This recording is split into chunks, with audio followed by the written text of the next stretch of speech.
Freelance Pakistan team की जानब से आलमी गाँव के वासियों को बिलखसूस graphic designers, web interactive designers, UI/UX designers और मोशन ग्राफिक डिज़ाइनर्स को वेलकम, खुश आमदीद और अस्सलामु अलैकुम। कुछ दिनों की गैर हाजिरी के बाद आज फिर आपके सामने एक ज़बरदस्त ट्यूटोरियल के साथ, और आज हम बात करेंगे पर्सपेक्टिव के हवाले से। ये जो एक लफ्ज़ है पर्सपेक्टिव, या जिसको आप पॉइंट ऑफ व्यू भी कह लें, उर्दू ज़ुबान में इसके मुकाबले में हम एक लफ्ज़ इस्तेमाल करते हैं जिसको हम कहते हैं नुक्ता नज़र। हर शख्स किसी चीज़ को किसी ख़ास नुक्ता नज़र के साथ देखता है। हम जहाँ पे खड़े होते हैं, जिस माहौल में हमारी परवरिश होती है, जिन तालीमी इदारों में हम तालीम हासिल करते हैं, जो किताबें हम पढ़ते हैं, या जिस किस्म की महफिलें हमारी होती हैं, या जिस किस्म के हालात का हम शिकार होते हैं, तो इससे हमारा एक पॉइंट ऑफ व्यू जो है वो डेवलप होना शुरू हो जाता है। यही वजह है कि हम सारी दुनिया में ये जो इख्तलाफात देखते हैं, ओपिनियंस के अंदर, बिलीफ्स के अंदर, जितने हमारे अकायद हैं, सियासी नज़रियात हों या मजहबी नज़रियात हो सकते हैं, या हमारे समाजी, या इसी तरह हमारे मसलकी और दीनी जो हमारे नज़रियात हैं, उसके अंदर हम सब का एक अपना पॉइंट ऑफ व्यू होता है। अब पूरी दुनिया में अरबा लोग मौजूद हैं, तो वो सारे के सारे इंसान जो हैं वो मुख्तलिफ मुल्कों के शहरी हैं। फिर उनके अपने अपने ममालिक के मुताबिक उनका एक पॉइंट ऑफ व्यू बनता चला जाता है। फिर विद इन अ कंट्री, उस एक मुल्क के अंदर मुख्तलिफ सूबे हैं या ज़िले हैं या इलाके हैं, तो इलाकाई सतह पे भी हमारा एक पर्सपेक्टिव या पॉइंट ऑफ व्यू जो है वो हमारा डेवलप होना शुरू हो जाता है। तो इसी तरीके से अगर आप करते चले आए तो फैमिली की सतह पे जो एक छोटा सा यूनिट है, स्मॉलेस्ट यूनिट, फैमिली जिसको हम कहते हैं, या घराना, तो हर घर का एक अपना पर्सपेक्टिव होता है। फिर इस सतह से भी अगर आप नीचे आ जाएं तो हर फर्द अपनी ज़ात में एक अलग पॉइंट ऑफ व्यू रखता है। तो हम कह सकते हैं कि फ़र्द से लेके कौम तक हर एक का एक इंडिविजुअल पर्सपेक्टिव है। अब इस एक लफ्ज़ की तारीफ आर्टिस्ट किसी और तरीके से करेगा, जो साइंटिस्ट है वो किसी और तरीके से करेगा, इसी तरीके से जो मजहबी आदमी है वो पर्सपेक्टिव वो किसी और अंदाज में देखने की कोशिश करेगा। लेकिन अगर इन सारी तारीफात पे हम नज़र दौड़ाएं तो कुछ चीज़ें ऐसी हैं जो मुश्तरक हैं। अब पर्सपेक्टिव की जो टेक्निकल डेफिनेशन है ये आपको स्क्रीन पे नज़र भी आ रही होगी। The art of representing 3-dimensional objects on a 2-dimensional surface so as to give the right impression of their height, width, depth and position in relation to each other। अब आपने इतनी अंग्रेजी से घबराना नहीं है। मैं कोशिश करूंगा कि आज का ये जो ट्यूटोरियल है ये बिल्कुल ले मैन के अंदाज में, नॉन टेक्निकल अंदाज में मैंने आपके साथ कुछ बातें करनी है। टेक्निकल तारीफें तो आप गूगल पे सर्च करके खुद भी पढ़ सकते हैं। इस पे बड़ी बड़ी किताबें लिखी गई हैं, इस पे वीडियोस बनी हुई हैं, लेकिन मैं इसको उस तरीके से आपके साथ शेयर करने की कोशिश करूंगा जिस तरीके से मुझे इसकी समझ आई। और जब मुझे पर्सपेक्टिव की समझ आई तो आप यकीन मानिए कि एज फ्रीलांसर मेरा जो आर्ट वर्क था उसमें बहुत ज़्यादा इम्प्रूवमेंट आ गई। तो इसकी एक डिमांड भी आई थी यूट्यूब चैनल पे। किसी ने कहा था कि सर पर्सपेक्टिव के बारे में ट्यूटोरियल करें, तो कुछ इस पे मेरा अपना एक्सपीरियंस और एक्सपोजर है। मैंने अच्छे वक्तों में इसके बारे में अच्छी खासी रिसर्च की थी। तो फिर मैंने उस डायरी को तलाश किया और वो मुझे सारे के सारे जो पॉइंट्स मिले उन सब को मैंने दोबारा से पढ़ा।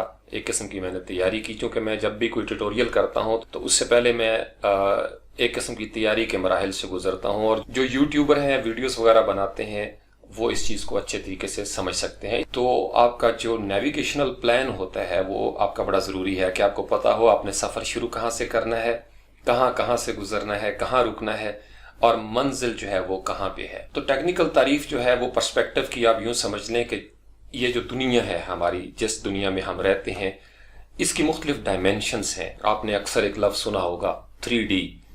अब 3D जो है वो बेसिकली 3 डायमेंशंस की बात कर रहा है। अगर आप ग्राफिक डिज़ाइन के ऊपर गौर करें तो ये जो लफ्ज़ ग्राफिक है ये ग्राफ से निकला है, ग्राफिकल रिप्रेजेंटेशन है। तो ग्राफ के अंदर आपको दो चीज़ें नज़र आती हैं। एक होता है उसका एक्स एक्सेस, या जिसको हम हॉरिजॉन्टल भी कहते हैं, और एक होता है उसका वाई एक्सेस जिसको हम वर्टिकल एक्सेस भी कहते हैं। अब एक्स एक्सेस और वाई एक्सेस जो है ये 2D है, यानी एक्स एक्सेस जो है वो एक डायमेंशन है, वाई एक्सेस जो है वो इसकी सेकंड डायमेंशन है। तो इस तरीके से हम कह सकते हैं कि ये 2D है।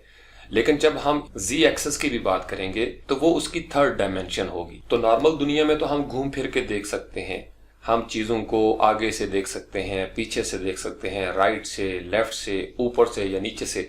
हम एक ज़रा सा पॉइंट ऑफ व्यू तब्दील कर दें तो चीज़ों को देखने का अंदाज जो है वो बदल जाता है। जैसे सैफ अली सैफ एक बड़े ज़बरदस्त शायर गुजरे हैं, तो उनका एक शेर मेरे ज़हन में इस वक्त आ रहा है कि सैफ अंदाज़े बयां बात बदल देता है, वरना दुनिया में कोई बात नई बात नहीं। ये जो अंदाज़े बयां होता है ये बात को तब्दील कर देता है। आप जिस मुकाम पे खड़े होकर किसी चीज़ को देखते हैं, जिस माहौल से निकलकर आप चीज़ों को देखते हैं, उससे आपकी राय जो है वो तब्दील होना शुरू हो जाती है।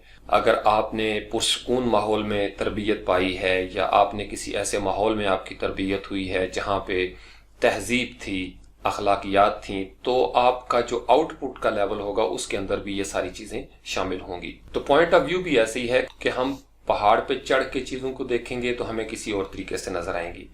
अगर हम किसी वादी में उतर के आसमान की तरफ देखेंगे तो हमें सितारे किसी और तरीके से नजर आएंगे। बेसिकली जब आप दूर से देखते हैं, किसी चीज़ को डिस्टेंस से देखते हैं, तो उससे भी वो चीज़ छोटी हो जाती है। या अगर आप किसी चीज़ को हकारत के साथ देखेंगे तो उससे भी उस चीज़ का कद जो है वो छोटा आपको नजर आएगा। तो जो जो फासला बढ़ता चला जाता है रिश्तों में, ताल्लुकात में, तो हमारा पर्सपेक्टिव जो है वो तब्दील होना शुरू हो जाता है। इसी तरीके से दौलत का आना या गुर्बत का आना जो है, इससे भी पर्सपेक्टिव के ऊपर असर पड़ता है। एक ज़रा सा माहौल तब्दील कर दिया जाए किसी बच्चे का, फॉर एग्जांपल अगर एक पंजाबी है और उसका बेटा पैदाइश के फ़ौरन बाद अगर हम पालें KPK में, खैबर पख्तूनख्वा में, तो वो चूंकि उस माहौल में पले बढ़ेगा, लिहाजा वो एक पश्तून बन जाएगा, उसकी ज़बान जो है वो पश्तो हो जाएगी। इसी तरीके से अगर हम KPK से कोई बच्चा जो है वो ला के बचपन में ही पंजाब में पालेंगे तो उसका जो लबो लहजा होगा वो सारे का सारा पंजाबी हो जाएगा। बिल्कुल आपने कहानियां सुनी होंगी टार्जन की, कि टार्जन एक वो इंसानी बच्चा है, जंगल में पलता है और वहीं जानवरों की तरह चलना फिरना, छलांगे मारना और उसी तरीके से वो खाता पीता है। तो बेसिकली वो पॉइंट ऑफ व्यू है, एक पर्सपेक्टिव उसका चेंज हो गया, माहौल उसका बदल गया, लिहाजा अब उसकी हरकत और सकनात जो है उस पर भी असर पड़ेगा। तो ये जो हमारी 3D वर्ल्ड है, अब इस 3D वर्ल्ड को जब कैमरे की आंख से हम महफूज करते हैं तो वो जो तस्वीर होती है, ग्राफिकल रिप्रेजेंटेशन जो होती है, तो वो जो इमेज होता है, वो जो पिक्चर है या फोटोग्राफ है, वो बेसिकली 2D है। उसमें X एक्सेस है और Y एक्सेस है। अब उस 3D वर्ल्ड को, ये जो हमारी 3D दुनिया है, इसको हमने जब 2D कैनवस के ऊपर या पेज के ऊपर हमने ड्रॉ करना है या डिस्प्ले करना है, तो हमें पर्सपेक्टिव की ज़रूरत होती है। तो उस पर्सपेक्टिव के लिए फिर हम चीज़ों को इस तरीके से ड्रॉ करते हैं कि जो जो चीज़ें हमसे दूर जाएंगी, फासले पे उनका साइज़ कम होना शुरू हो जाएगा, इसी तरीके से उनकी डिटेल कम होना शुरू हो जाएगी, यानी वो लेस शार्प हो जाएंगी, ब्लरी हो जाएंगी। फिर उनकी जो कलर वैल्यू है वो तब्दील हो जाएगी, टोनल रेंज के अंदर फ़र्क पड़ेगा, यानी जो जो चीज़ें आपसे दूर जाएंगी तो वो पहले ग्रीन होना शुरू हो जाएंगी, फिर इसी तरीके से ब्लू होना शुरू हो जाएंगी, क्योंकि जो आसमान की ब्लू कलर वैल्यू है वो उसके ऊपर असरअंदाज होगी। इसी तरीके से अगर सुबह तुलुए आफ्ताब के वक्त जब सूरज तुलू हो रहा हो, तो उस वक्त फासले पे जो चीज़ है उसके ऊपर सूरज के तुलू होने के असरात होंगे। इसी तरीके से अगर हम गुरूब आफ्ताब के वक्त देखें तो जो चीज़ बिल्कुल दूर होगी उसके ऊपर गुरूब आफ्ताब के असरात जो हैं वो ज्यादा नुमायां होंगे। तो इस तरीके से ये पर्सपेक्टिव जो है ये डेवलप होना शुरू हो जाता है। अब आर्टिस्ट जो हैं वो अपने आर्ट वर्क में पर्सपेक्टिव इसलिए इंट्रोड्यूस करवाते हैं ताकि एक किस्म की एक डेप्थ जो है वो हम इल्यूजन क्रिएट करते हैं कि ये 2D सरफेस के ऊपर एक 3D चीज जो है वो हमने रख दी है। तो उसके लिए फिर हम हाईलाइट्स बनाते हैं, उसमें शेडोज हम डेवलप करते हैं उसी तरीके से। अब इसको मजीद सादा लफ्जों में यूं समझ लें कि आपने हाइट और विड्थ तो ड्रॉ कर ली कि आपके लिए आपने जब इलस्ट्रेटर में कोई इलस्ट्रेशंस करनी है या फोटोशॉप के अंदर आप फोटो मैनिपुलेशन कर रहे हैं और आपने मुख्तलिफ बंदे जो हैं वो खड़े करने हैं एक सीन के अंदर, तो आपने उनकी हाइट के अंदर ये ख्याल रखना है कि कोई चीज़ कैमरे से कितनी दूर है। आपने जब तस्वीर खींची या वो तस्वीर जो आप बैकग्राउंड के तौर पर इस्तेमाल कर रहे हैं, वो आपकी तस्वीर जो है वो किस एंगल से खींची गई थी और आपका जो करैक्टर है, जो मॉडल आप वहाँ पे खड़ा करना चाहते हैं फोटो मैनिपुलेशन में, उसका एंगल उस वक्त क्या था। मतलब हो सकता है कि कैमरा जो है वो आई लेवल पे हो। ये मुख्तलिफ लेवल्स होते हैं ना, कि अगर कैमरा आपने बिल्कुल आंखों के उसमें रेंज में रखा हुआ है, जिसको हम होराइजन का लेवल भी कहते हैं, कि दूर बिल्कुल जहाँ पे आसमान और ज़मीन मिल रहा हो, एक फर्जी लाइन है होराइजन, इसी से हॉरिजॉन्टल निकला है जिसको हम एक्स एक्सेस भी कहते हैं। अगर मैं बिल्कुल स्ट्रेट खड़े होकर देखो तो मेरी आंखों का जो ये लाइन बनती है ये आपका होराइजन है। इसी तरीके से अगर मैं झुकना शुरू कर दूंगा, आहिस्ता आहिस्ता मैं घुटनों के बल खड़ा हो जाता हूं, तो वो होराइजन जो है वो हमेशा मेरी आंखों के लेवल पे रहेगा। इसी तरीके से अगर मैं ज़मीन पे लेट जाता हूँ और कैमरा मेरे हाथों में है और मैं लेट के तस्वीर खींचने लगा हूँ, तो जहाँ मेरी आंखों का लेवल होगा वहीं पे होराइजन होगा। तो यानी आपका होराइजन हमेशा आपके आई लेवल पे होगा। आप जहाज पे सफ़र कर रहे हैं, आप ट्रेन में हैं, आप छत पे खड़े हैं, आप पहाड़ की चोटी पर हैं, आप किसी कुएं में उतर गए हैं, तो जहां आप होंगे आपकी आंखों के लेवल पे बिल्कुल सामने होराइजन होगा। ये एक बुनियादी नुक्ता है जो आप समझ लें। तो जब आपने कैनवस के ऊपर एक आर्टिस्ट की हैसियत से या इलस्ट्रेटर के अंदर जो आपका डॉक्यूमेंट है, लेट्स से आपने 1920 और 1080 का आपने एक डॉक्यूमेंट बना लिया, या आपने फर्ज कर लें कोई फ्लायर बनाना है या ब्रोशर बनाना है A4 के ऊपर, तो एज आर्टिस्ट आपने सबसे पहले वहां पे एक होराइजन जो है वो डिफाइन करना है। शागिर्द अपने उस्ताद को इसी तरीके से देखता है, लो एंगल से, तो उस्ताद जो है वो उसको अजीम नजर आता है। इसी तरीके से बेटा है वो अपने बाप को जिन आंखों से देखता है, उन आंखों के पर्सपेक्टिव में उसका बाप जो है वो एक अजीम हस्ती है। इसी तरीके से जो हमारी निस्बतें होती हैं, वो निस्बतें हमारी नज़र में हमेशा बुलंदतर होती हैं, मुकद्दस हुआ करती हैं। तो यही वजह है कि दुनिया में ये सारे झगड़े होते हैं कि हम जहाँ से खड़े होकर किसी चीज़ को लाइक करते हैं, पसंद करते हैं, वो हमारा पर्सपेक्टिव है। लेकिन कोई दूसरा आता है और वो अपने पर्सपेक्टिव से चीज़ों को देखता है, लेकिन मेरे पर्सपेक्टिव को वो रिजेक्ट करने की पोजीशन में चला जाता है। तो फिर जाहिर बात है इंडिविजुअल्स के पर्सपेक्टिव के साथ ज़माने का निज़ाम नहीं चल सकता। तो इसलिए फिर पैगंबरों की आमद होती है कि वो आपको एक कॉमन पर्सपेक्टिव देते हैं कि ये वो पर्सपेक्टिव है जो डिवाइन पर्सपेक्टिव हम इसको कह सकते हैं। फिर एक सोसाइटी का अपना पर्सपेक्टिव होता है, हर मुल्क का अपना एक पर्सपेक्टिव होता है। कुरान को पढ़ने वालों का एक खास कुरानिक पर्सपेक्टिव हो जाएगा चीज़ों को देखने का। जिसने बचपन से बाइबल पढ़ी है वो चीज़ों को बाइबल के नुक्ता नज़र से देखेगा। अब जिसने गीता पढ़ी है या ग्रंथ पढ़ी है, लाजमी बात है कि उसने ज़माने के हालात व वाक़यात को उसी पर्सपेक्टिव में देखने की ट्रेनिंग ली है। तो यही वजह है कि जितने आपकी फ़िलासफ़ीज़ हैं या स्कूल ऑफ थॉट हैं, उनके अंदर डिफरेंट पर्सपेक्टिव हमें नज़र आते हैं। लेकिन बिल अमूम जो दुनिया भर के साइंसदान होते हैं, साइंटिस्ट, उनकी थीरीज जो हैं वो आमतौर पर एक जगह पे आके मुत्तफिक हो जाती हैं। उसकी वजह यह है कि साइंस एक ऐसी चीज़ है जिसको आप प्रूव कर सकते हैं, जिसके अंदर एक्सपेरिमेंटेशन है, उसको आप तजुर्बे की बुनियाद पर साबित भी कर सकते हैं। लेकिन दीगर जो मामलात होते हैं, मोहब्बतों के, नफ़रतों के, आपकी पसंद नापसंद के, वो आप साइंसी बुनियादों पे साबित नहीं कर सकते। तो वो जैसे एक कहावत मशहूर है, आई डोंट नो इसके अंदर रियलिटी है या नहीं है, लेकिन वो कहा जाता है कि किसी ने मजनू को कहा कि तुम्हें लैला में क्या नजर आया, ये काली कलोटी सी तो है। तो मजनू ने उसको कहा था कि तुम इसको मेरी नज़र से देखोगे तो तुम्हें लैला किसी और रूप में नजर आएगी। तो मकसद ये है कि लैला की कदर व कीमत को देखने के लिए, महसूस करने के लिए हमें मजनू का नुक्ता नज़र चाहिए।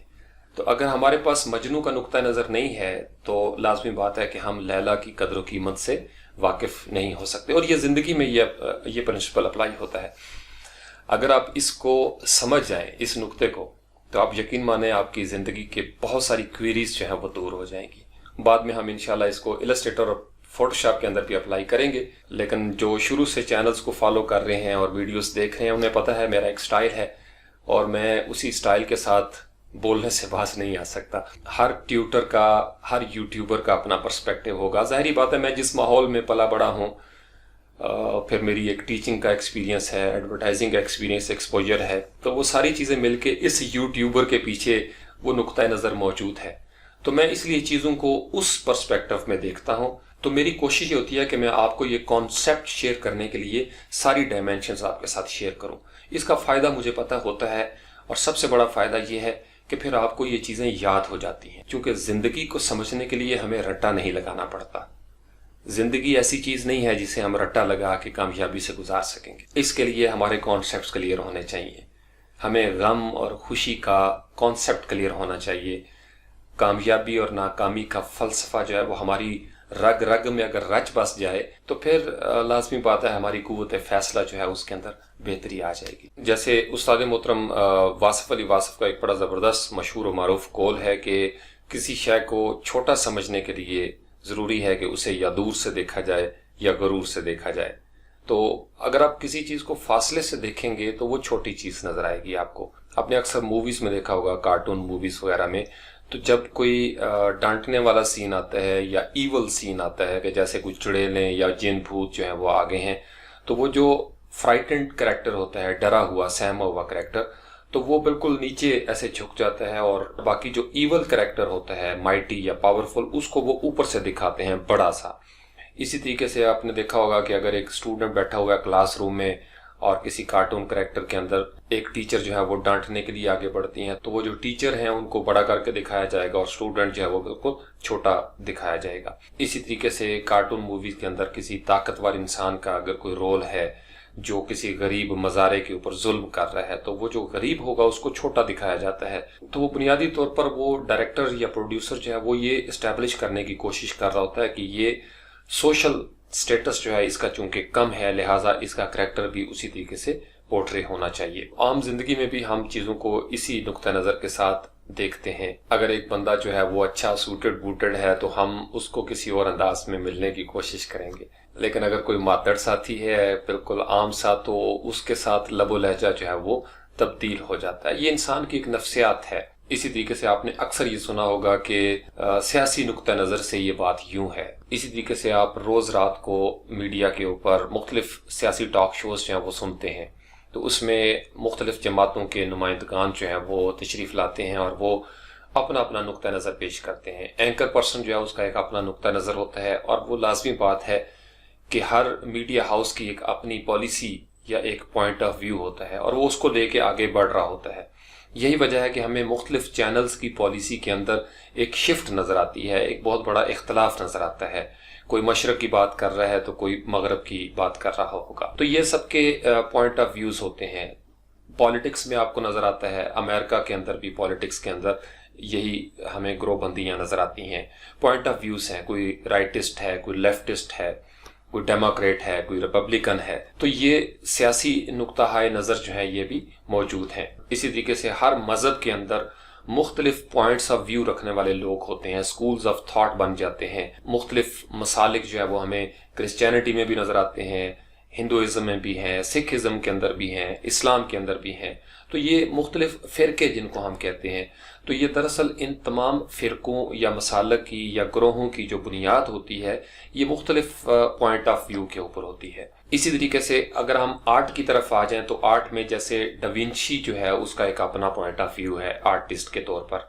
इसी तरीके से पिकासो जो है उसका एक अपना पॉइंट ऑफ व्यू है। तो अगर आप आर्टिस्ट की तारीख पढ़ें तो आपको कहीं ना कहीं कोई ना कोई थोड़ा बहुत इख्तलाफ जो है वो इख्तलाफ राय आपको नजर आएगा। ये ओपिनियन का इख्तलाफ होता है बुनियादी तौर पर, या बिलीफ का, यानी आपका अकीदा मुख्तलिफ हो सकता है या आपका नजरिया मुख्तलिफ हो सकता है, आपकी सोच मुख्तलिफ हो सकती है, आपका ख्याल मुख्तलिफ हो सकता है। आप मेरे साथ इख्तलाफ कर सकते हैं, मैं आपके साथ इख्तलाफ कर सकता हूँ, चूंकि हम सब का एक अपना अपना पॉइंट ऑफ व्यू या पर्सपेक्टिव होता है चीज़ों को देखने का, सोचने का, समझने का। इसी तरीके से अगर आप कबल मसीह के ज़माने में चले जाएं तो आपको मुख्तलिफ फिलासफर्स जो नज़र आते हैं, तो उनके अंदर भी आपको मुख्तलिफ पर्सपेक्टिव्स नज़र आते हैं। फिलासफिकल पर्सपेक्टिव, ज़िंदगी और मौत के बारे में, जिस्म और रूह के बारे में, गम और खुशी के बारे में, लोगों के नुक्ता है नज़र जो है वो मुख्तलिफ रहे हैं, हर दौर में मुख्तलिफ रहे। तो ये इसकी सारी बुनियादी थीरीज थी।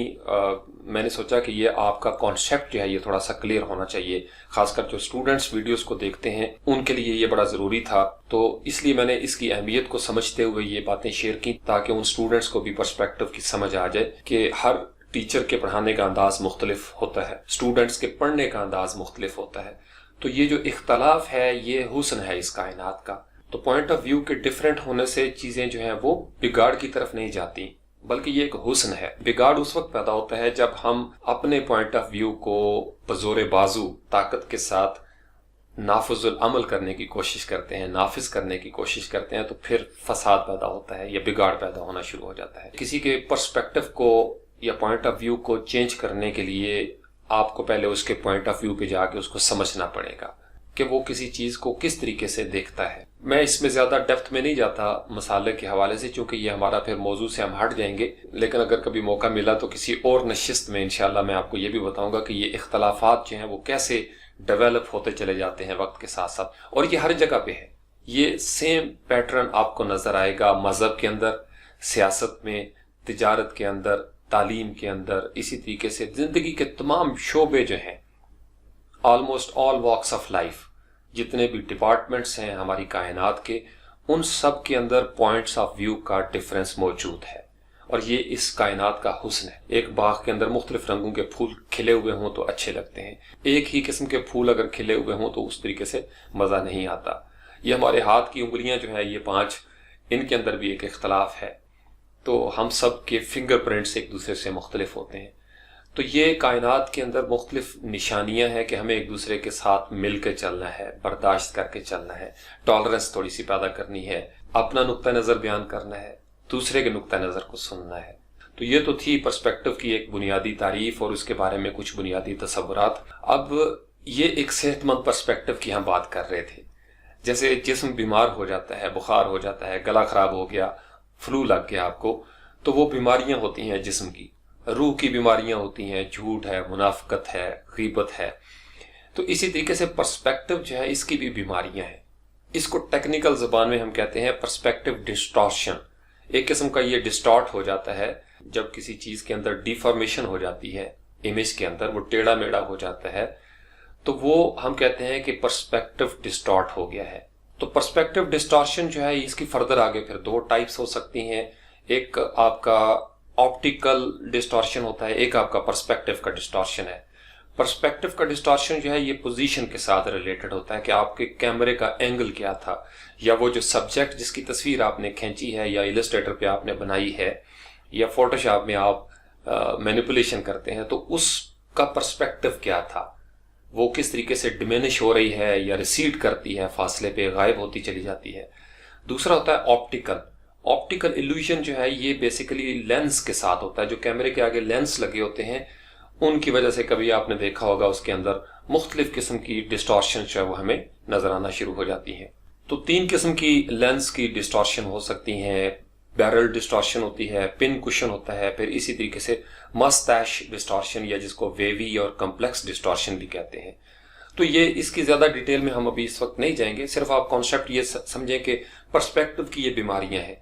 जहां पे पर्सपेक्टिव आपका खराब हो जाएगा, किसी तस्वीर के अंदर डिस्टॉर्शन आ जाएगी, वो लेंस की वजह से आ सकती है, या आपने किसी तस्वीर को फर्ज करें वाइड एंगल के साथ लिया हुआ है, तो वो ऐसे लगता है जैसे बिल्डिंग्स ऊपर से मिल रही हैं, या जो करीब की चीज है वो बहुत बड़ी नजर आएगी। अगर आप अपने हाथ को सामने कैमरे के रख के तस्वीर खींचे, तो हो सकता है आपका हाथ जो है वो पहाड़ से बड़ा नजर आएगा। तो कुछ इसमें से डिस्टॉर्शंस ऐसी होती हैं जो बहुत जबरदस्त होती हैं क्रिएटिव अंदाज में, जैसे फिश आई हो जाता है या इस तरीके से और दीगर डिस्टॉर्शंस हैं। तो असातिज़ा जो है वो इस चीज से रोकते हैं कि आपका पर्सपेक्टिव जो है वो बिल्कुल ठीक होना चाहिए, आपका होराइजन स्ट्रेट होना चाहिए, फिर आपने एंगल किस तरीके से रखना है, तो हमें उस चीज को फॉलो करना चाहिए। क्रिएटिविटी के लिए तो कोई लिमिट नहीं है, कोई बाउंड्री नहीं है आप क्रिएटिव हो के, लेकिन ऐसी क्रिएटिविटी जो चकरा दे उससे थोड़ा परहेज करना चाहिए, क्योंकि प्रोफेशनल लाइफ में इस तरीके से चीजें नहीं चलती। तो इसके बाद हम देखते हैं पर्सपेक्टिव के बारे में मजीद कुछ टर्म्स हैं, क्योंकि जब तक आप इन टर्म्स को नहीं समझेंगे आपको पर्सपेक्टिव जो है वो उस तरीके से समझ में नहीं आएगा। तो जब हमने इसके बाद इलस्ट्रेटर के अंदर पर्सपेक्टिव्स को ड्रा करने की प्रैक्टिस करनी है और एडवांस लेवल पे हम इंशाल्लाह इसको करेंगे, तो फिर आपको बहुत सारी चीजें जो हैं वो कॉन्सेप्ट्स मजीद क्लियर हो जाएंगे। फिलहाल हम इसको थ्योरी के साथ इसलिए लेके चल रहे हैं कि इन चीजों की आपको जरूरत पड़ेगी। तो मैं समझ सकता हूं कि ये ट्यूटोरियल लंबा हो जाएगा, इसलिए मैं कोशिश करूंगा कि इसको हम 3 हिस्सों में तकसीम कर दें। एक ये हिस्सा है जिसमें हम बुनियादी जो तसव्वुरात हैं पर्सपेक्टिव के हवाले से बिल्कुल सादा अंदाज में हम इसको समझने की कोशिश कर रहे हैं, ताकि आपके कॉन्सेप्ट जो हैं पर्सपेक्टिव के हवाले से वो क्लियर हो जाए। उसके बाद हम फिर इलस्ट्रेटर में भी इस पर्सपेक्टिव को ड्रा करेंगे और फिर यही चीजें, यही प्रिंसिपल्स हम अप्लाई करेंगे फोटोशॉप में। और मैं आपको एडवांस लेवल पे फोटोशॉप के अंदर मैनिपुलेशन के कुछ टिप्स और सीक्रेट्स जो है वो आपके साथ शेयर करूंगा, ताकि आप जब मैनिपुलेट करें, एक चीज को दूसरी चीज के ऊपर आप रख के कंपोज करें, कंपोजिट इमेज आप बनाएं, तो असातिज़ाए फन जो है वो क्या उठें कि ये किसी प्रोफेशनल आदमी ने काम किया है, और क्लाइंट जो है वो आपको खुश हो के मजीद प्रोजेक्ट्स है वो भी देना शुरू कर दे। तो इस तरीके से ये तीनों की तीनों वीडियोस जो पर्सपेक्टिव से रिलेटेड होंगी, ये आप मिस ना करें, क्योंकि मैं इस पे कोशिश करूंगा कि अपनी सारी एनर्जी इन्वेस्ट करूं, और जो मालूमात या एक्सपीरियंस और एक्सपोजर मेरे पास है या जो पॉइंट्स मेरे पास हैं वो मैं सब आपके सामने रख दूंगा, ताकि आपको जिंदगी भर के लिए पर्सपेक्टिव की समझ आ जाए, आम जिंदगी में भी और एज प्रोफेशनल फ्रीलांसर आपने जब ऑनलाइन काम करना है तो उसमें भी आपके प्रोजेक्ट्स के अंदर वाज़ेह फ़र्क जो है वो नज़र आना शुरू हो जाएगा। तो अब हम आते हैं एक नए आर्टबोर्ड के ऊपर और मज़ीद इसकी टर्म्स जो है वो उसको देखते हैं। अब डाविंची का एक कॉल आपको ये नज़र आ रहा होगा, मैं आपको इसको अपने अंदाज में इसको समझा देता हूँ कि perspective is to painting. Perspective का ताल्लुक पेंटिंग के साथ बिल्कुल वही है जैसे ब्राइडल का हॉर्स के साथ होता है। घोड़े की जो लगाम होती है उसको अंग्रेजी ज़बान में ब्राइडल कहते हैं। तो घोड़े के ऊपर वो जो जीन होती है जिसके अंदर वो पाँव रख के घुड़सवार बैठता है वो सैडल होता है, लेकिन जो उसको कंट्रोल करती है, टांगे पे अगर आपने कभी सफ़र किया हो तो वो राइट साइड पे इस तरीके से उसको करेगा तो वो इंडिकेटर है कि राइट पे मुड़ना है भाई, और अगर लेफ्ट साइड से वो लगाम को खींचेगा तो वो इस तरीके से लेफ्ट पे जाएगा। या जैसे आपने अक्सर सुना होगा गुस्से में हम कहते हैं कि तू अपनी ज़ुबान को लगाम दे, तो वो जो लगाम है वो बेसिकली एक किस्म का प्रोपेलर है, कंट्रोलर है। तो डाविंची का ये बड़ा ज़बरदस्त मशहूर और मारूफ पर्सपेक्टिव के हवाले से कॉल है कि पर्सपेक्टिव का पेंटिंग में यही रोल है कि वो लगाम होती है, उससे आपकी ड्राइंग जो है उसकी डायरेक्शन जो है उसकी समत का तयन हो जाता है। इसी तरीके से जो जहाज होते हैं उसके पीछे रडर लगा होता है, रडर, तो वो भी उसको मूव कराने के लिए वो रडर जो है वो इस तरीके से मूव करता है और शिप जो है वो राइट या लेफ्ट, ऊपर या नीचे हम उसको कर सकते हैं। तो इसी तरीके से अब बेसिकली ये सारे का सारा जो पर्सपेक्टिव है ये हम इल्यूजन क्रिएट करते हैं कि बज़ाहिर हकीकतन ऐसी चीज़ नहीं होती, लेकिन हम डिस्प्ले उसको इस तरीके से करेंगे कि वो यूं नज़र आना शुरू हो जाए। जैसे पिछले दिनों फेसबुक पे एक बड़ी ज़बरदस्त वीडियो वायरल हुई थी, हमारे कोयटा बलोचिस्तान से कुछ लड़कों ने रेत के ऊपर वो 3D ज़बरदस्त किस्म का आर्ट बनाया था। तो वो ऐसे लग रहा था जैसे बिल्कुल रियल लाइफ में, तो वो बेसिकली एक इल्यूजन था जो उन्होंने क्रिएट किया था और बहुत ज़बरदस्त वो उन्होंने बनाया। तो पहली टाइप जो पर्सपेक्टिव में आती है that is linear perspective. Linear का अगर आप पहले 4 हरफ देखें तो लाइन है, लाइन यानी बिल्कुल एक लाइन की सूरत में एक आपका पर्सपेक्टिव चलता है और उसका एक वैनिशिंग पॉइंट होगा जहां पे वो सारी की सारी जो पैरेलल लाइंस होंगी वो डिमिनिश हो जाएंगी, वैनिश हो जाएंगी, गायब हो जाएंगी। दूसरा जो है वो है एरियल पर्सपेक्टिव या उसको एटमॉस्फेरिक पर्सपेक्टिव जो है वो भी हम कहेंगे। इसका ताल्लुक जो है वो आपका माहौलियात के साथ है, आपकी आबो हवा के साथ है, फजा के साथ है। जब हमने ऑब्जेक्ट्स को स्पेस के अंदर देखना हो कि कोई चीज स्पेस में कहाँ पड़ी है, किस तरीके से पड़ी है, तो ये उसका लीनियर है। लेट्स से कि आपने इलस्ट्रेटर पे कोई चीज बनानी है तो जो चीज आपके करीब होगी वो आपने बड़ी शो करनी है। इसी तरीके से जो जो कोई चीज दूर होती चली जाएगी तो वो आपका आर्ट जो है वो छोटा होता चला जाएगा। इसी तरीके से लीनियर पर्सपेक्टिव क्या है कि जो चीजें करीब होंगी उसके अंदर शार्पनेस होगी, डिटेल ज्यादा होगी, कलर की वैल्यू ज्यादा होगी, उसमें टोन्स ज्यादा होंगी। इसी तरीके से जो जो वो चीज दूर जाना शुरू हो जाएगी तो वो ब्लरी होना शुरू हो जाएगी, उसके कलर्स जो है वो मध्यम या फीके पड़ना शुरू हो जाएंगे। इसी तरीके से उसकी डिटेल भी लूज होना शुरू हो जाएगी, शार्पनेस उसके अंदर खत्म होना शुरू हो जाएगी। जैसे अगर आप कभी मरी जाएं और आप दूर खड़े होकर देखें तो वो पहाड़ जो आपको दूर से नजर आते हैं वो आहिस्ता आहिस्ता ब्लू होना शुरू हो जाएंगे, क्योंकि आसमान का जो नीला रंग है उन गैसेस की वजह से उसका जो चूंकि फासला ज्यादा हो गया, लिहाजा उस डिस्टेंस की वजह से उसका जो पर्सपेक्टिव है वो भी चेंज हो जाएगा।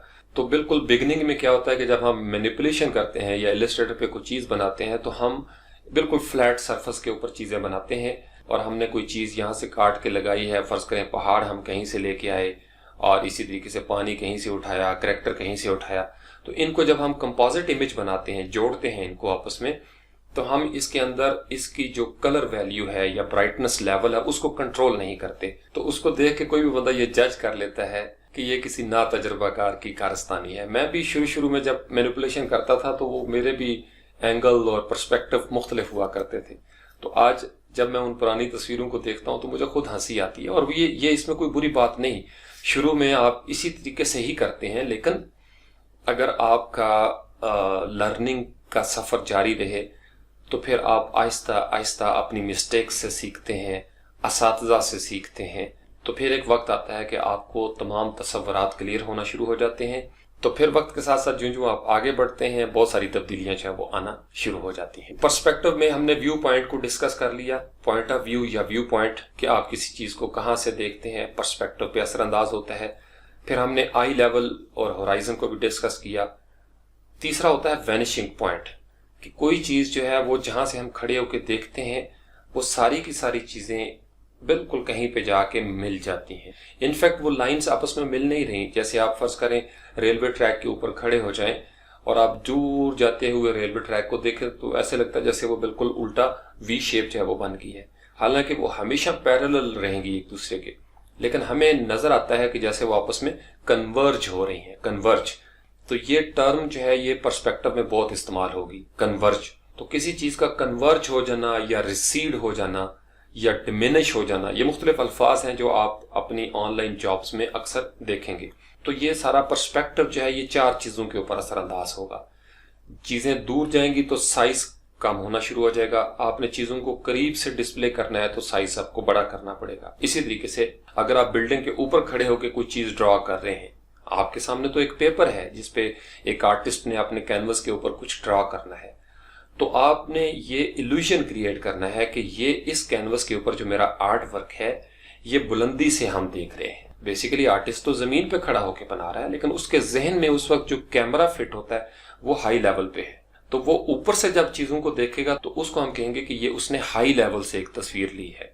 इसी तरीके से अगर हम चीजों को नीचे से देखेंगे तो फिर हमें अपने कैरेक्टर्स जो करीब तरीन होंगे उनको लंबा करके दिखाना पड़ेगा। आपने अक्सर ऐसी तस्वीरें खुद भी खींची होंगी कि एक बंदा खड़ा है और पीछे मीनार पाकिस्तान है, तो आप थोड़ा सा बैठते हैं और तस्वीर इस तरीके से खींचते हैं कि वो जो कैरेक्टर है, सब्जेक्ट, उसका सर जो है वो मीनार पाकिस्तान से लंबा नजर आता है।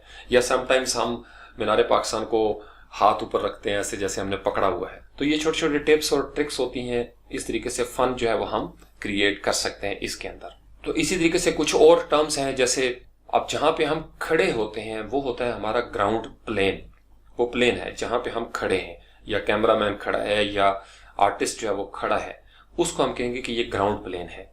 और जहां से वो तस्वीर, जैसे आपने अगर दीवार के ऊपर एक तस्वीर लगी है, किसी का पोर्ट्रेट है, या आप एग्जीबिशन पे गए हुए हैं और मुख्तलिफ तस्वीरें आप देख रहे हैं, तो वो जो फ्रेम होगा वो उसका पिक्चर प्लेन है, यानी वो एक किस्म की विंडो है, उसके अंदर से आपने सारी दुनिया को देखना है।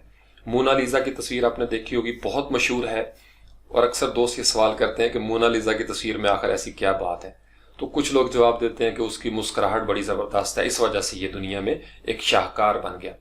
अगर आप मोनालिसा की जो ओरिजिनल तस्वीर है उसको कभी इंटरनेट पे देखें, विकीपीडिया पे मौजूद है, तो उसके अंदर पर्सपेक्टिव का एक खूबसूरत हमें नमूना नजर आता है। जो मोनालिसा की अपनी तस्वीर है, पोर्ट्रेट उसका, वो बिल्कुल उसकी फोरग्राउंड में है। इसी तरीके से कुछ चीजें मिडिल ग्राउंड में है और कुछ चीजें जो है वो दूर जाती हुई बैकग्राउंड में हमें नजर आती हैं। किसी भी तस्वीर के ये 3 हिस्से हो सकते हैं। जो चीज बहुत दूर है आपके कैरेक्टर के पीछे, वो आपका पस मंजर है, जिसको हम बैकग्राउंड भी कहते हैं। इसी तरीके से जो चीज आपके फोरग्राउंड में और बैकग्राउंड के दरमियान में है, उस सारे हिस्से को हम कहते हैं मिडिल ग्राउंड या मिड ग्राउंड। और जो चीज बिल्कुल कैमरे के सामने है, आपने बहुत सारी ऐसी तस्वीरें देखी होंगी या बनाई होंगी कि जिसमें आप बैठ के तस्वीर खींच रहे हैं या खड़े होके, और कोई दरख्त आपके सामने खड़ा है तो उसका जो पत्ता होगा वो सामने आ जाता है। या अगर आप बैठ के खींच रहे हैं साहिल समंदर पे तो कुछ पत्थर पड़े हुए हैं, तो ये 3D इल्यूजन जो है वो हम क्रिएट करते हैं। इस तरीके से एक किस्म की डेप्थ उसमें पैदा होना शुरू हो जाती है। फिर इसी तरीके से हम इसी बात में डिस्कस करेंगे फर्दर एडवांस लेवल पे भी कि 1 पॉइंट पर्सपेक्टिव क्या है, 2 पॉइंट पर्सपेक्टिव और 3 पॉइंट पर्सपेक्टिव। ये बेसिकली आप यूं समझ लें कि जहां पे आपने 1 पॉइंट पर्सपेक्टिव ड्रॉ करना है उसका एक वैनिशिंग पॉइंट होगा। 2 पॉइंट है तो 2 वैनिशिंग पॉइंट्स होंगे, 3 पॉइंट है तो 3 वैनिशिंग पॉइंट होंगे। अब इसको भी मैं आपको नॉन टेक्निकल अंदाज में समझाने की कोशिश करूंगा। तो आपके सामने एक डब्बा पड़ा हुआ है या बॉक्स है। अब ये जो आपका बॉक्स है इसके अंदर 3 पेयर हैं लाइनों के, एक वो जो एक्स एक्सेस पे है, एक वो जो आपका वर्टिकल है, और एक लाइन का पेयर वो है जिसको हम डेप्थ उसकी कहेंगे। वो ऑर्थोगोनल लाइंस होती हैं, पैरेलल लाइंस, जो दूर जाते जाते आपकी डिमिनिश हो जाती हैं। तो 1 पॉइंट पर्सपेक्टिव में आपका एक पेयर जो है वो डिमिनिश होता है। तो इस बात को अगर आप समझ लेंगे तो आपका पर्सपेक्टिव ताहयात क्लियर हो जाएगा। मुझे भी इसी तरीके से इसकी समझ आई। तो 2 पॉइंट पर्सपेक्टिव में आपकी 2 पेयर जो होते हैं, इन 3 में से 2 पेयर जो है वो डिमिनिश होंगे। इसी तरीके से 3 पॉइंट पर्सपेक्टिव जो है उसके अंदर तीनों की तीनों जो है वो डिमिनिश हो जाती हैं। यही वजह है कि 3 पॉइंट पर्सपेक्टिव आपको ज्यादातर कार्टून मूवीज में नजर आएगा, या जहां पे स्काई स्क्रैपर्स होते हैं, बड़ी बड़ी बिल्डिंग्स को आप ऊपर से देखेंगे तो वो आपको टेढ़ी मेढ़ी नजर आती हैं।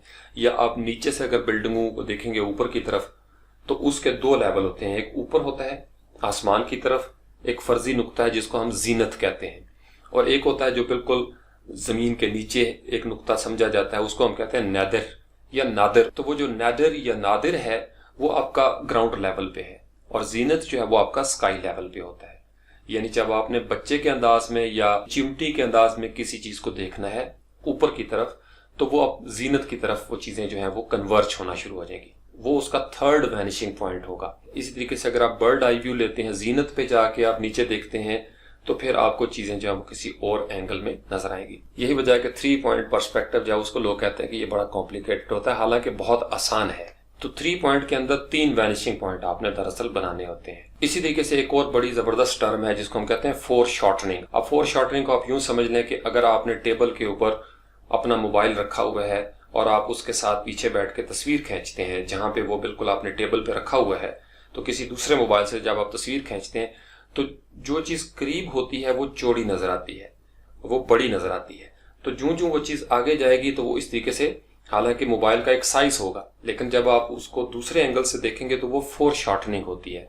जैसे अगर एक बंदा लेटा हुआ है 6 फुट का और उसको आप पांव की तरफ से तस्वीर खींचेंगे बैठ के, घुटनों के बल आप खड़े हो जाते हैं, और अगर आप उसको बिल्कुल बेड के लेवल पे आके तस्वीर खींचेंगे तो वो ऐसे लगेगा जैसे उसके पाँव के ऊपर ही बिल्कुल उसकी जो नाक है वो नजर आ रही होती है पाँव के दरमियान में से, तो वो फोरशॉर्टनिंग होती है। तो पर्सपेक्टिव के ज़िम्न में इस टर्म को भी आपने समझना है कि आपने चीज़ों को किस तरीके से ड्रॉ करना है। तो अगर आपका होराइजन जो है वो बेड के लेवल पे है तो इसका मतलब यह है कि आप बैठ के तस्वीर को बना रहे हैं, और फिर वहां पे अगर आपने सोए हुए बंदे को दिखाना है जिसके पाँव आपकी तरफ हैं, तो वहां पे आपको फोरशॉर्टनिंग जो है वो पैदा करनी पड़ेगी। फिर इसी तरीके से अगर फर्ज कर लो बॉक्स पड़ा हुआ है और आप बॉक्स के ऊपर से देख रहे हैं, या टेबल को आप ऊपर से देख रहे हैं और टेबल पे पड़ी हुई चीजें भी आपको नजर आ रही हैं, तो इसका मतलब यह है कि आपका कैमरा जो था वो हाई लेवल पे पड़ा हुआ था, हाई एंगल था उसका।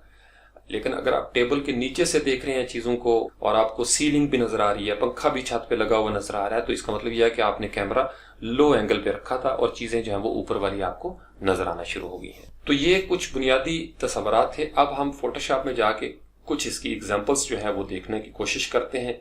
तो अब सबसे पहले हम देखते हैं 1 पॉइंट पर्सपेक्टिव का। ये तस्वीरें आपने अक्सर देखी होंगी, मैं सिर्फ आपको मिसाल देने के लिए कुछ चीजें मैंने पहले से ये मैनेज करके रखी थी।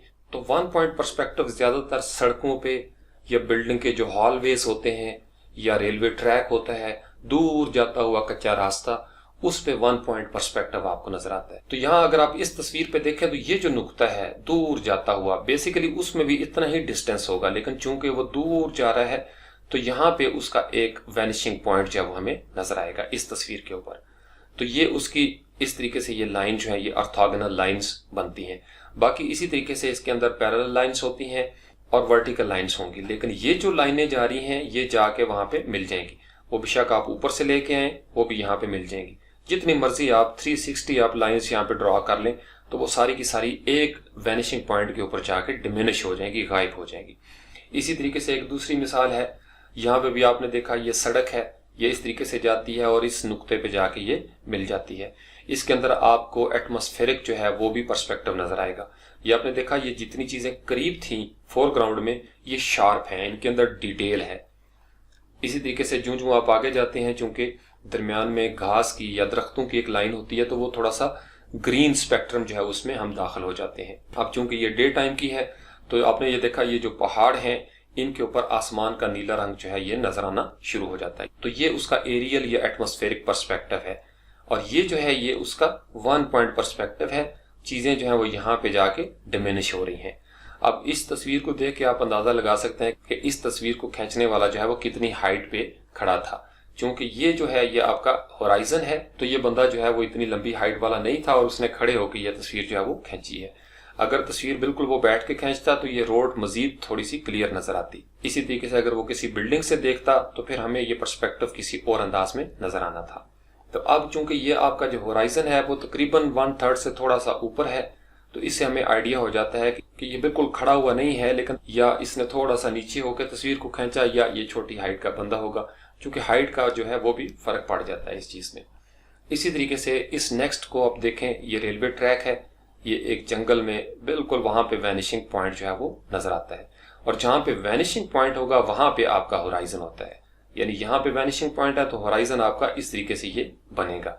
अब ये जो बंदा था ये तकरीबन बैठ के इस तस्वीर को इसने खींचा है। इसी तरीके से एक और एग्जांपल देखें, ये इस तरह की बिल्डिंग्स जो हैं यहाँ से आपको चौड़ी नज़र आ रही हैं, बड़ी नज़र आ रही हैं, लेकिन जो जो ये तस्वीर आगे जाएगी ये बिल्डिंग्स इस तरीके से एक नुक्ते पे जाके कन्वर्ज होना शुरू हो जाएंगी। तो ये होता है 1 पॉइंट पर्सपेक्टिव का। इसी तरीके से 2 पॉइंट पर्सपेक्टिव जो है उसमें आमतौर पर आपने इस तरह की चीज़ें देखी होंगी। ये एक मस्जिद है तो इसकी ये जो ऑर्थोगोनल लाइन्स है, इसको अगर आप लाइन को खींचते चले जाएं तो दूर जाके ये बिल्कुल उस नुक्ते पे मिलना शुरू हो जाएगी। इसी तरीके से राइट साइड पे भी ये फॉल इसका जो है वो गिर रहा है। 1 पॉइंट में सिर्फ एक जगह पे जाती है।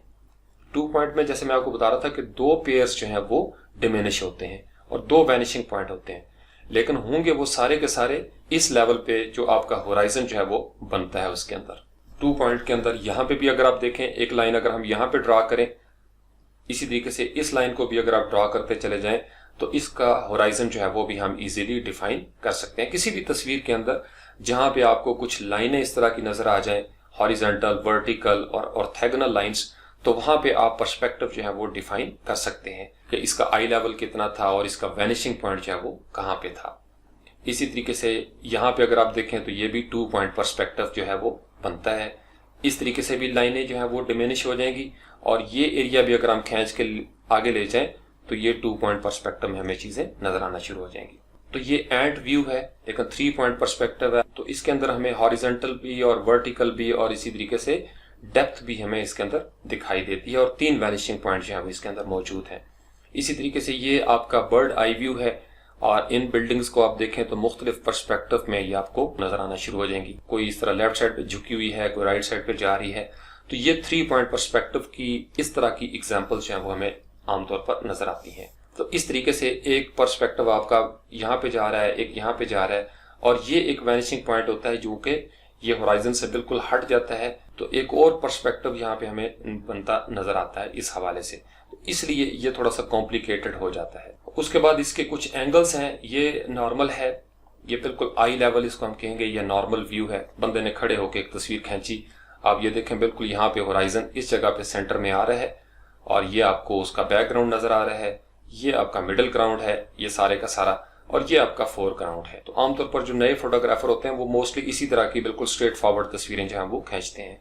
लेकिन जो जो आप प्रोफेशनल होते चले जाते हैं फिर आप अपने पर्सपेक्टिव्स को चेंज करते हैं, या आप अपने सब्जेक्ट के करीब चले जाएंगे, थोड़ा बैठ जाएंगे या लेट के तस्वीर खींचेंगे। इसी तरीके से आपने देखा होगा प्रोफेशनल फोटोग्राफर्स को वो 2-4 कदम पीछे हो जाएंगे, कभी राइट साइड पे झुकेंगे, कभी लेफ्ट साइड पे झुकेंगे, या कैमरे को थोड़ा सा टिल्ट कर लेंगे ऊपर की तरफ या नीचे की तरफ। तो ये फोटोग्राफी के हवाले से इंशाल्लाह ताला मेरी कोशिश होगी मैं एक तो ट्यूटोरियल फोटोग्राफी के हवाले से जो एज ग्राफिक डिजाइनर आपको जरूरत होती है जिन चीजों की, वो इंशाल्लाह मैं एक ट्यूटोरियल करूंगा ताकि आपको फोटोग्राफी के हवाले से भी कुछ बेसिक चीजों की समझ आ जाए। इसी तरीके से अब हम एंड व्यू या लो एंगल को देखें तो ये होता है जो आप जमीन पे लेट के या चिमटी का व्यू होता है कि चीजें आप ऊपर की तरफ देखना शुरू कर देते हैं।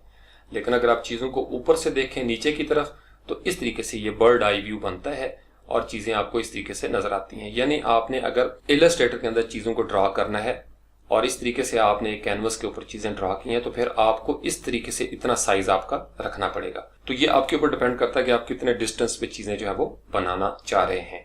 फिर ये सेकंड एग्जांपल है बर्ड आई व्यू। तो ये इस तरीके से आपको स्टेडियम नजर आ रहा है, यहाँ पे भी ये ग्राउंड है। तो इस तरीके से ये छोटी छोटी चीजें जो है वो आपको नजर आना शुरू हो जाएंगी बिल्कुल फ्लैट सरफेस पे, क्योंकि आप इसको बुलंदी से देख रहे हैं। ये एक और एग्जाम्पल है, ये भी बर्ड आई व्यू है, चीजों को आप ऊपर से देख रहे हैं। फिर इसी तरीके से ये भी इस तरीके से आपने अक्सर फ्लैट इलस्ट्रेशंस देखी होंगी, फेसबुक के कवर फोटोज आपने इस तरह के बहुत सारे देखे होंगे। चीजों को इस तरीके से ड्रा किया जाता है कि लगता है कि कैमरा जो है वो बिल्कुल हमारे सर के ऊपर था या बिल्कुल छत के ऊपर से हमने ये तस्वीर खींची है। इसी तरीके से ये एक और एग्जाम्पल है, ये भी बिल्कुल आपका हाई एंगल से ये तस्वीर ली गई है और बिल्कुल टेबल के ऊपर करके ये कैमरा जो है इससे तस्वीर खींची गई है। इसी तरीके से ये लास्ट एग्जाम्पल है। तो आपने जब कोई चीज इलस्ट्रेटर में ड्रा करनी है तो आपको ये डिफाइन करना होगा कि आपका पर्सपेक्टिव क्या है, आपका आई लेवल क्या है, आपने इसमें होराइजन कौन सा रखना है। आपने होराइजन रख के तो लेफ्ट साइड से राइट पे जाना है या आप चीजों को राइट से लेफ्ट की तरफ लेके चल रहे हैं। तो ये जब बेसिक्स आपके क्लियर हो जाएंगे तो फिर मैं आपको इंशाल्लाह इलस्ट्रेटर में ये प्रैक्टिकल करके दिखाऊंगा कि हमने इस चीज को किस तरीके से प्रोजेक्ट वाइज लेके चलना है आगे। तो फिलहाल आप इनके सिर्फ जो बेसिक कॉन्सेप्ट्स हैं वहां पे आप ये समझ लें कि पर्सपेक्टिव की कितनी ज्यादा जो है वो अहमियत हमारी जिंदगी में मौजूद है। इसी तरीके से अगर हम गूगल पे सर्च करें, मैंने कुछ इमेजेस जो है वो निकाल के यहाँ पे रखे थे, तो आप सिंपल गूगल की बार पे अगर पर्सपेक्टिव लिखें या 1 पॉइंट पर्सपेक्टिव जो है वो लिखेंगे तो आपको इस तरीके से ये मुख्तलिफ इमेजेस जो है वो नजर आना शुरू हो जाएंगे। आपने यहाँ पे 2 पॉइंट पर्सपेक्टिव लिखना है, 3 पॉइंट पर्सपेक्टिव जो है वो आप लिखेंगे तो आपको इस तरीके से इमेजेस जो है वो नजर आना शुरू हो जाएंगे। अब ये बहुत मशहूर एक कार्टून था, इसकी फिर मुख्तलिफ वेरिएशंस आई।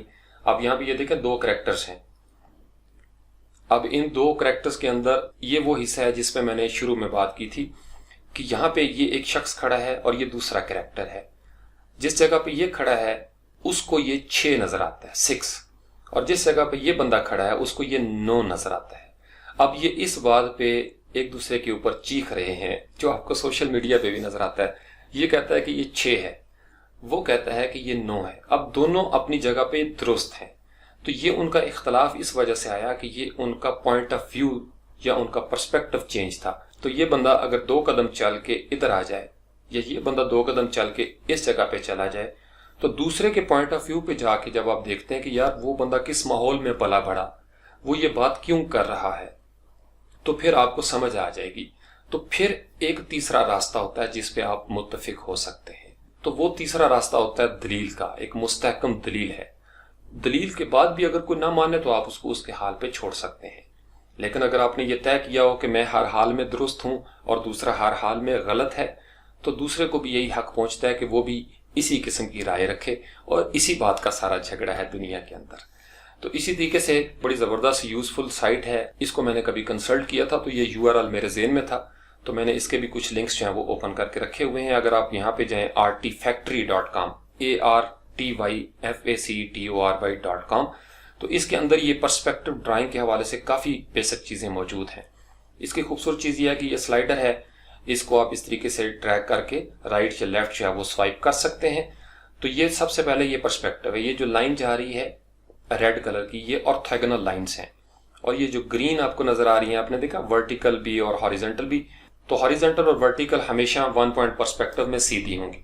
ये जो लाइंस हैं ये दूर जो जो जाएंगी, चीजें आपने देखा साइज पे फर्क पड़ा, चीजें छोटी होती चलेगी, और ये एक वैनिशिंग पॉइंट है इस होराइजन के ऊपर, और इस वैनिशिंग पॉइंट के ऊपर जाके सारे पॉइंट्स हैं वो मिलना शुरू हो जाते हैं। अब ये था उसका जो वायर फ्रेम है। अगर हम इसको स्वाइप करके लेफ्ट साइड पे ले जाएं तो ये इस तरीके से आर्टिस्ट ने बाद में इस इमेज को ड्रॉ किया है। तो जो जो चीजें पर्सपेक्टिव में आगे जाती हैं वो चीजें साइज में छोटी होना शुरू हो जाती हैं। फिर यहाँ पे भी देखें पीछे बैकग्राउंड में वो एटमॉस्फेरिक पर्सपेक्टिव आपको नजर आएगा। जो करीब है उनकी डिटेल ज्यादा है, लेकिन जो जो ये चीजें दूर जाएंगी तो इस जगह पे भी इसी किस्म की डिटेल है लेकिन यहाँ पे कम नजर आ रही है। फिर कॉन्ट्रास्ट में फर्क आ गया हुआ है। फिर इसी तरीके से टोनल रेंज है उसके अंदर भी फर्क आ गया है। नेक्स्ट या प्रीवियस जाएंगे तो आपको डिफरेंट लिंक्स हैं वो इस तरीके से मिलना शुरू हो जाएंगे। अब यहाँ पे है पिक्चर प्लेन और ग्राउंड प्लेन है। फिर यहाँ पे देखें ये होराइजन और आई लेवल है कि आपने बंदों को किस जगह पे खड़ा करना है। आपने एक चीज इसमें नोट करनी है कि सबकी आंखें जो हैं वो इस तरीके से होराइजन के ऊपर आ रही हैं यहाँ पे। तो अगर तो सबकी एक तरह की हाइट है 6 फुट के, फर्ज कर लें यहाँ पे 10 बंदे खड़े हैं, तो जो कैमरे के करीब होगा उसकी आंखें भी होराइजन के ऊपर होंगी, और जो यहां से छोटा सा आपने दिखाना है तो उसकी आईज जो है वो भी आपकी होराइजन के ऊपर आएंगी। तो उसके मुताबिक आपने साइज छोटा करना है, तो उससे ये इल्यूजन क्रिएट होगा कि ये बंदा जो है वो बहुत दूर खड़ा हुआ है सीन के अंदर। इसी तरीके से ये 1 पॉइंट पर्सपेक्टिव है। आपने ये देखा ये लाइन बिल्कुल सीधी रहेंगी, वर्टिकल लाइन्स जो है। इसी तरीके से ये जो हॉरिजॉन्टल है ये भी हमेशा सीधी रहेंगी, लेकिन ये जो ऑर्थोगोनल लाइन्स हैं ये जाके डिमिनिश हो जाती हैं, गायब होना शुरू हो जाती हैं। इस तरीके से आपने ड्रॉ करना है। बाकी ये वही होराइजन और आई लेवल है। इसी तरीके से ये 2 पॉइंट पर्सपेक्टिव का है। इसके अंदर ये रेड कलर की आपको 2 लाइनें नजर आ रही है। इसके 2 वैनिशिंग पॉइंट हैं, VP1 वैनिशिंग पॉइंट 1 और VP2 वैनिशिंग पॉइंट 2। ये कैनवस से बाहर चला जाता है तो इसके लिए आपको 7 एक्स्ट्रा पेज जो है वो लगाना पड़ता है। जो आर्टिस्ट हैं ड्राइंग वाले उनको बेहतर पता है इस हवाले से। फिर ये 3 पॉइंट पर्सपेक्टिव है। इसमें आप देखेंगे तो ये जो आपकी रेड कलर की लाइनें हैं ये आपको 3 की 3 नजर आ रही हैं। यहाँ पे VP आ गया, ये VP2 आ गया, और VP3 जो है वो जीनत की तरफ चला जाता है, या आपका नादर की तरफ चला जाएगा, ग्राउंड लेवल पे। इसी तरीके से ये हाई आई लेवल है कि जब आप चीजों को ऊपर से नीचे की तरफ कैमरा का खींचेंगे तो आपको चीजों का ऊपर वाला हिस्सा जो है वो भी नजर आएगा। लेकिन अगर आप लो लेवल से करेंगे इस तरीके से जमीन पे बैठ के, तो फिर आप छत देखेंगे या चीजों को आप नीचे से जो है वो देखना शुरू कर देंगे। फिर ये एरियल पर्सपेक्टिव है, जो जो चीजें दूर होती चली गई आपने देखा उनका कलर जो है वो फेड होना शुरू हो गया, कलर वैल्यू जो है वो कम होना शुरू होगी। तो ये डिफरेंट एग्जांपल्स हैं। फिर सर्कल कैसे ड्रा करना है पर्सपेक्टिव में, सिलेंडर जो है वो कैसे आपने ड्रा करना है, क्यूब कैसे ड्रा करना है, आपने एक कमरा 1 पॉइंट पर्सपेक्टिव में कैसे बनाना है, टेबल कैसे बनाना है, ये सारी चीजें जो है वो हम पार्ट 2 में इलस्ट्रेटर के अंदर देखेंगे इंशाल्लाह ताला। Thank you very much.